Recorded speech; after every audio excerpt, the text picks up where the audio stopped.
Hindi porket nagbukas ako ng usapan tungkol sa kababuyan na kumakalat sa internet. Akala nyo ganun na rin ako mag-isip, na parang wala nang laman, puro paninilip. Oo, nakita ko, oo, napag-usapan, pero di ibig sabihin kaluluwa ko'y ganyan. Minsan kailangan lang may taong nagsasabi na basura yan, hindi yan dapat tularan lagi.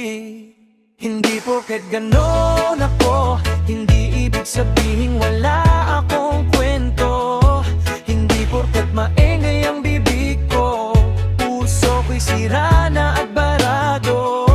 Hindi porket ganon ako, hindi ibig sabihin ganon na rin ang mundo. Nakabilad ako sa init buong araw para kumita.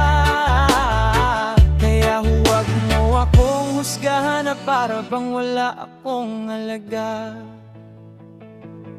Habang nagkukwento ako, pawis bumabagsak sa balat na sunog. Nasa init ng pagtatrabaho, kalsada ang opisina, araw ang ilaw, pero sagad pa rin tingin nyo sa'kin mababaw. Kung alam nyo lang yung bigat para kumita ng kapiranggot, yung tiyan na kumakalam kahit nakangiti pa.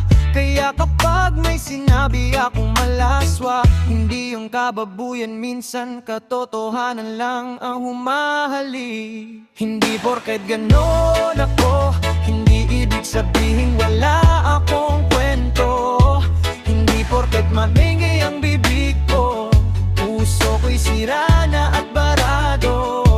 Hindi porket ganon ako, hindi ibig sabihin ganon na rin ang mundo. Nakabilad ako sa init buong araw para kumita. Kaya huwag mo akong husgahan na para bang wala akong halaga.